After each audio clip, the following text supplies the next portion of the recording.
자, 오늘도 질문들 함께 하겠습니다. 오늘은 대신증권 FICC 리서치 이경민 부장 함께 할게요. 어서 오세요. 네, 안녕하십니까. 네, 부장님 오늘 시장이 너무 좋습니다. 네. 얼마 만에 이렇게 좀 강력한 반등인지 참 반가운데요. 오늘 장 안에서의 궁금증들 해결해 보겠습니다. 첫 번째 질문으로 가볼게요. 첫 번째는요. 제약바이오 다 나았나? 최근에 아팠었잖아요. 네, 우리 네. 바이오. 네. 어떻게 봐야 되는지 궁금합니다. 알테오젠도 뭐 펩트론도 개별 종목들 자체가 좀 급락이 나왔었고 코스닥 상위 바이오가 네. 흔들렸었는데 자, 세 가지 포인트 열어보겠습니다. 제약바이오 옥석 가리기 기회다. 오기 되는 그리고 석이 되는 종목들 좀 나눠볼 필요가 있을 것 같고 네. 내년에 실적 레벨업이 전망이 되고 있고요. 실적 호전과 대형주 중심으로의 관심권 유효하다 말씀 주셨는데 제약바이오 일단 다 나았나요? 힘들었던 부분. 뭐 일단은 7월, 8월, 9월, 10월까지 거의 쉬지 않고 계속 올라왔었거든요. 네. 그에 따라서 과열 부담, 매물 부담이 있었던 상황들을 좀 해소해 나가는 과정에서 개별 종목들마다 좀 악재가 있었죠. 네. 이렇게 본다면은 제약바이오 업종 전체를 나쁘게 봐야 될 것인가? 그렇진 않다라고 생각합니다. 따라서 이번 기회에 좀 악재라든지 불확실성 변수들이 있는 종목들과 여전히 실적이 괜찮은데 좀 과열 양상 때문에 좀 조정을 받았던 종목들 간에 좀 차별화, 좀 옥석가리가 필요하다라고 생각하고 있고요. 2025년 이익 전망을 보면 네. 아마 전망치 자체가 사상 최대를 기록할 것이라는 컨센서스가 들어와 있거든요. 그렇게 본다면은 앞서 말씀드렸던 옥석 가리기 기회랑 마찬가지로 지금 제약바이오는 뭐가 좋다, 뭐가 나온다라는 것보다도 실적이 좋다라는 것들 때문에 올라가는 그림이거든요. 그렇게 보면 지금까지 많은 분들이 제약바이오 투자할 때는 무슨 신약이라든지 이런 것들에 기대감이 있었는데 네. 기본적으로 실적이 우상향하고 내년 실적이 좋아지는 종목들의 사이에서 신약이 개발되면 더 좋아지고 또는 신약이 개발되지 않는다 하더라도 실적 개선세는 유효한. 네. 그러니까 어떤 신약이 되면은 실적이 크게 좋아지고 신약이 개발 안 되면 실적이 나빠지는 종목들은 좀 논외로 하고 예. 이제 실적을 기본적으로 뒷받침되는 가운데 어떤 개발되는 흐름들에 따라서 더 좋아질 수 있는 종목들을 좀 투자하자 정도로 말씀을 드릴 수 있을 것 같습니다. 그러니까 지금 뭐 기술 이전이나 여러 가지 붙는 키워드들은 일단 실적이 되고 네, 나서 맞습니다. 플러스 알파, 네, 가산점 맞습니다. 정도로 좀 네, 봐야 네. 된다라고 풀어주신 것 같은데 사실 제약바이오가 실적이 그렇게 잘 나오는 쪽은 아니었는데 네. 올해 들어서는 좀 달라진 것 같은데 실적 호전, 대형주 중심으로 관심 가져보자. 네. 코스닥 대형주 아니고 이제 코스피 상위주, 네. 시가총액 상위주를 좀 더 바라봐야 되나요? 그렇죠. 일단은 실적이 뒷받침되고 올해 내년까지 실적이 레벨업되는 종목들을 한번 리스트업 해보세요. 그러면 대형주가 네. 좀 많이 포진될 겁니다. 이런 상황에서 이 제약바이오 투자하고 하고 싶으신 분들은 실적 호전주, 특히 대형주를 좀 비중을 어느 정도 실어 놓으시고 예. 플러스 알파로 여기서 난 더 조금의 수익률을 더 내겠다라고 하시는 분들은 바이오 중에서도 어느 정도 실적 가시성이 있는 종목들을 좀 투자하시는 게 맞지 않을까라는 생각을 하고 있어요. 많은 산업이나 이런 사이클들을 보면은 네. 초창기 성장 사이클에는 굉장히 센 그림들이 나오는 과정에서 실적은 아직 없지만 실적이 더 좋아질 수 있는 또는 성장성에 대한 재평가 가능한 이런 종목들이 급등을 하거든요. 근데 이런 큰 사이클을 지난 뒤에 그 다음 사이클은 실적입니다. 숫자를 보여줘야지 시장이 움직이고 주가가 네. 움직이는 그림이거든요. 대표적으로 뭐 그동안 뭐 숫자를 못 보여줌으로 인해서 굉장히 안 좋았던 기업들이 많거든요. 메타버스도 그렇고 로봇도 그렇고요. 로봇도 그렇고 2차 전지도 좀 큰 조정을 거치고 있죠. 이런 와중에 실적이 된다라고 하는 애들은 최근 들어서 또 다시 움직이고 있어요. 네. 그 안에서도 그런 흐름들을 한번 되새겨 보시고 지금은 제약바이오 투자에 있어서도 실적을 최우선으로 꼽으시고 네. 그리고 플러스 알파로 어떤 것들을 개발하고 기술 이전을 함으로써 예. 더 알파가 될 수 있는지 좀 체크하시면 좋겠다는 말씀드리고 있습니다. 알겠습니다. 대표적으로 성장주들이 좀 그런 그림을 그려가는 것 네. 같은데 근데 지금 제약바이오 또 하나의 노이즈로 봐야 될까요? 금리 인하에는 네. 굉장히 수혜잖아요. 네. 근데 지금 금리 동결 가능성이 굉장히 커지고 있고 28일이면 이제 그 결과가 그쵸. 나오게 될 텐데 그 28일을 앞두고는 지금 제약바이오 어떻게 대응을 해볼지 금리 동결이 유력하다고 바라보세요? 뭐 금리 동결은 쉽지 않다라고 생각하고 있어요. 자, 생각을 해보시면은 지금 예. 채권금리가 많이 올랐습니다. 왜 올랐나 보니까 최근 경제지표도 미국 경제지표도 좋았고 네. 한국으로 말씀하신 거죠. 한국 금리 인하는 미국 금리요. 미국이에요. 예. 미국 금리 인하는 지금 물가도 좀 반등을 하고 트럼프 리스크가 들어오면서 좀 시장이 불안정했거든요. 아마 저희가 생각하기에는 이번 주를 지나면서 채권 금리는 좀 하향 안정세를 보일 수 있다고 생각하고 있어요. 달러화도. 이번 주에 11월 FMC 의사록이 공개되거든요. 지금 시장에서는 25년에 금리나 한 번 아니면 두 번이다라는 전망이 들어와 있어요. 그런데 연준의 점도표는 네 번이죠. 근데 네 번 점도표를 딱 3개월 만에 또 뒤집어 버릴까? 그렇진 않을 것 같다는 생각을 하거든요. 그래서 저희는 12월에도 금리 인하하고 물가 안정이 되면은 더 금리 인하를 빠르게 할 수 있고, 예. 그리고 지난 주말을 기점으로 트럼프 내각도 어느 정도 구성됐거든요. 그렇게 보면 트럼프에 대한 영향력도 정점을 통과했다고 본다면 아마 이번 주 다음 주에서 채권금리 때문에 좀 시장이 조정을 받는다, 네. 흔들린다라고 하면은 좀 비중을 담아갈 기회가 아닌가라는 생각을 하고 있습니다. 오히려 흔들릴 때가 기회다. 네, 제약바이오. 맞습니다. 금리 동결보다는 인하 쪽에 좀 더 포커스를 맞춰주셨고요. 27일, 28일 또 중요한 네. 디데이가 될 텐데요. 그 흐름을 보면서 챙겨볼 필요가 있겠습니다. 자, 오늘 제약바이오 지금 현재 시세 확인을 해보도록 할게요. 오늘 어느 정도 많이 빠졌던 종목들 중심으로 반등이 나오는데요. 삼바 0.3%, 뭐 셀트리온, 근데 원체 좀 더디게 갔던 종목들인 것 같아요. 알테오젠이 강한 반등 나옵니다. 7% 만회를 해내고 있고요. 유한양행도 2%, 뭐 한미약품도 현재 0.18%의 상승을 가리키고 있습니다. 자, 이렇게 첫 번째 제약바이오 이야기 들어봤고요. 우리 두 번째 질문으로 넘어가 보겠습니다.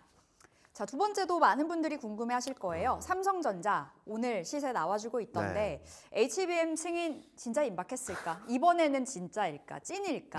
젠슨왕 네. 관련해서 뭐 젠슨왕 CEO의 입에서 지금 이야기가 나왔어요. 주말 사이에 삼성전자 HBM 좀 패스트트랙 뭐 네. 관련한 이슈였던 것 같은데요. 세 가지 포인트 열어보겠습니다. 자, 엔비디아 3분기 실적 호조를 보였습니다. 하지만 기대치는 4분기에 네. 좀 맞춰지면서 네. 약간의 흔들림이 있었죠. 그리고 AI 성장성 우려는 완화가 됐다. 국내 AI 반도체 상승 추세는 유효하다 풀어주셨는데 반도체 이야기 들어볼게요, 부장님. 일단은 엔비디아가 실적을 발표하면서 지난 분기랑 다른 변화였죠. 그러니까 지난 분기에는 굉장히 안 좋았습니다. 실적이 서프라이즈였음에도 불구하고 AI 성장성에 대한 의구심을 품으면서 네. 시장이 좀 조정을 크게 받았었는데, 근데 어느새 주가는 사상 최고치로 갔죠. 한국 반도체도 좀 그와 비슷한 흐름이 아닐까라는 생각을 하고 있어요. 우려가 가장 클 때가 비중 확대할 기회가 아닐까? 공포에 살아? 네,라고 생각을 하고 있는데, 아. 자, 한번 생각을 해보시면은 엔비디아도 그렇고 여러 기업들, 빅테크 기업들이 실적을 발표하는데 실적이 나쁘다라고 하는 건 없고요. 네. 그리고 또 AI 그 관련된 데이터 센터나 이런 쪽들의 투자도 계속되고 있고요. 최근 투자가 좀 주춤했던 것은 대선 때문입니다. 대선 때문에요. 네, 미국 대선 때문에 투자를 좀 꺼렸거든요. 예. 근데 최근 들어서 대선 결과가 나온 뒤에는 투자가 다시금 확대되는 모습들을 보여주고 있어서 그동안의 불안감들을 좀 제어해 줄 수 있다라고 생각을 하고 있고, 그렇게 본다면은 한국 반도체가 더 나빠질 수가 있을까라는 생각을 하는 거죠. 원체 지금 주가 자체도 네. 거의 바닥권에서 맴돌고 네, 있잖아요. 맞습니다. 다시금. 네. 오히려 기회다. 저희는 기회다라고 생각을 하고 있고요. 특히 11월 지지난주 삼성전자가 급락을 했던 거는 좀 네. 과하지 않았나? 라는 생각을 합니다. 장중 5만 원을 깨기도 했고 그런 그림들이 나왔었는데 그 정도로 떨어질 만큼의 충격이 있었던 건 아니거든요. 네. 좀 수급 변수나 이런 것들이 좀 맞물리면서 좀 언더슈팅이 나왔다라고 생각을 하고 있고, 그로 인해서 빠르게 회복을 하고 있다라고 생각을 하고 있어요. 또 하나 봐야 될 거는 지금 AI 반도체에 대한 성장성을 계속적으로 언급을 하고 있는데, 이 부분이 특히 삼성전자가 HBM 승인을 받으면 되게 좋겠죠. 왜냐면은 그동안 하이닉스와의 격차 때문에 네. 그 삼성전자 시가총액 비중이 20% 중후반대였던 게 지금 16%까지 떨어졌습니다. 굉장히 시가총액이 줄어들었다는 거고, 반대로 하이닉스는 3%였던 시가총액이 6%를 넘어섰거든요.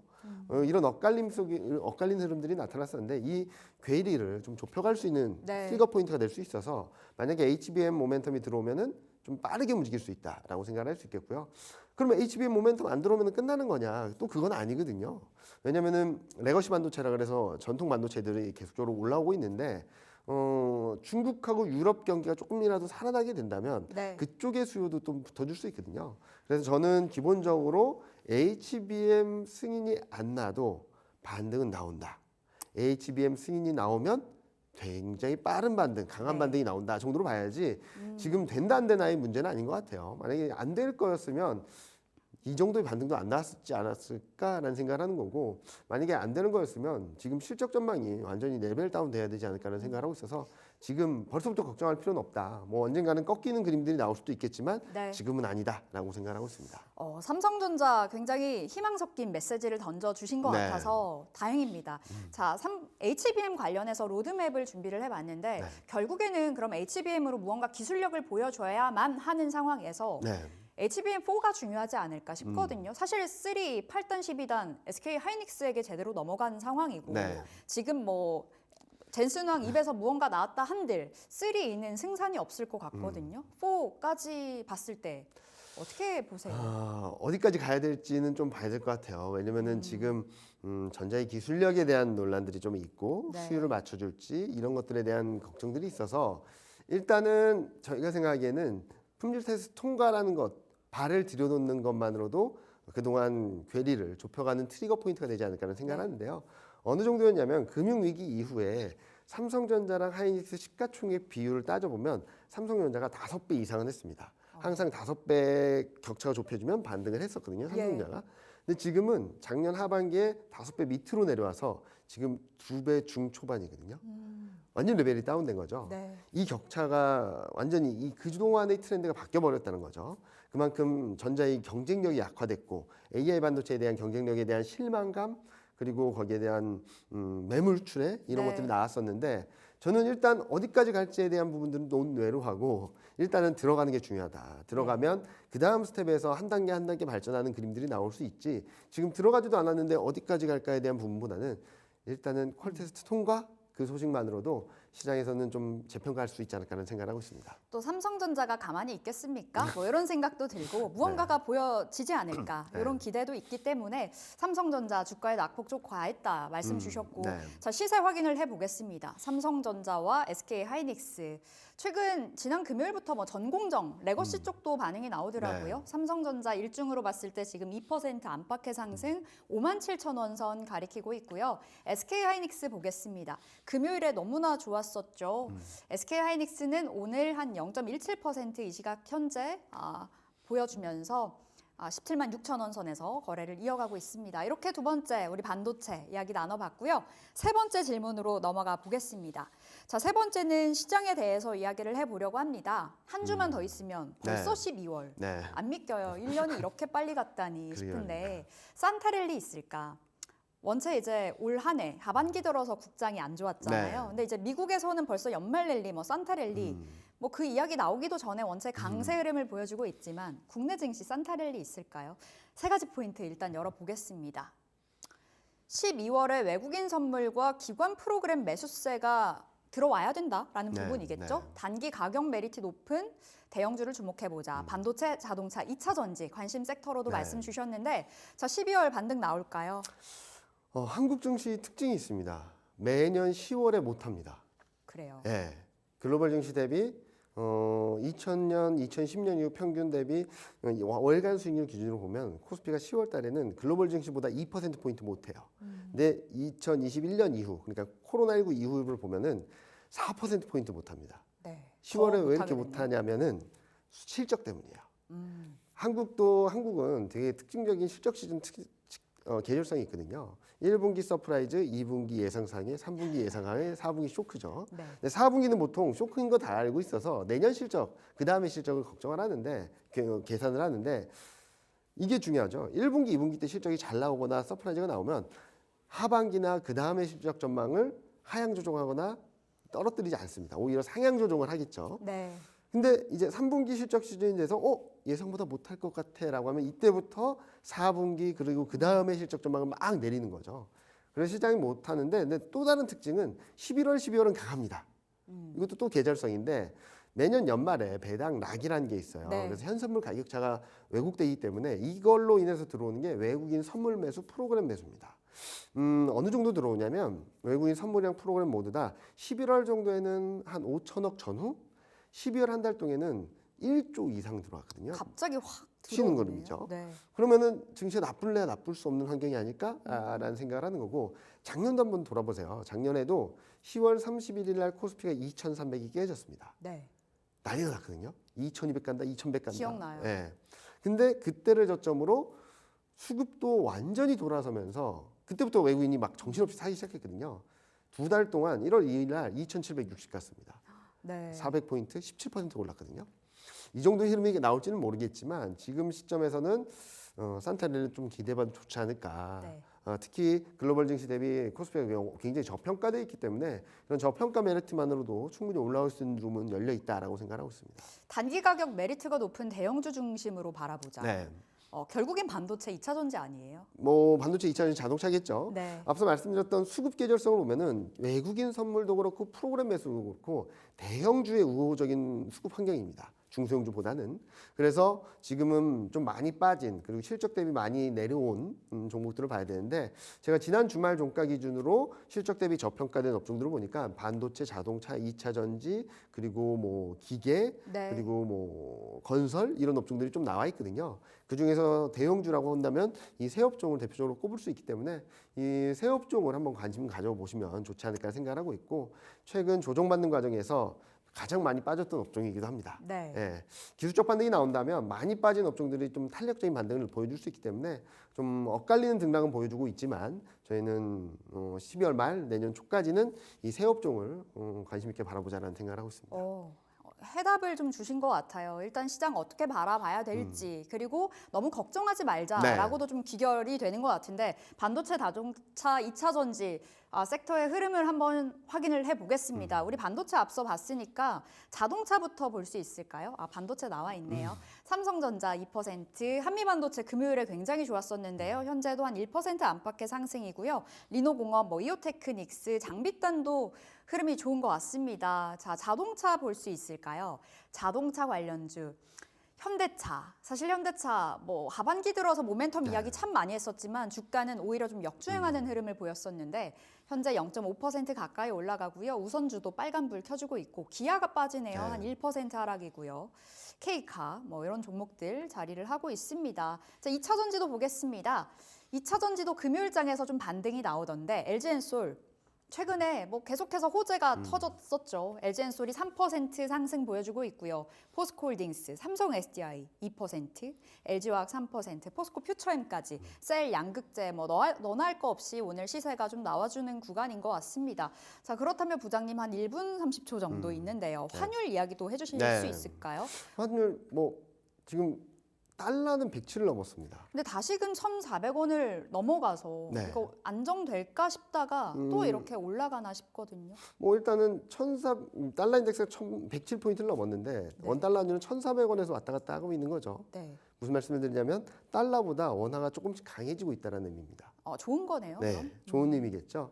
그러면 이제 관건은 달러가 안정만 되면 원달러 환율도 내려오는 그림이 나올 수 있겠다라고 생각하고 있으니까 너무 걱정하지 말자라는 말씀드리겠습니다. 네, 알겠습니다. 환시장 너무 걱정하지 말고 네. 시장 12월 맞이해 보도록 하겠습니다. 자, 여기서 인사드릴게요. 오늘 대신증권 이경민 부장 함께했습니다. 말씀 고맙습니다. 네, 감사합니다.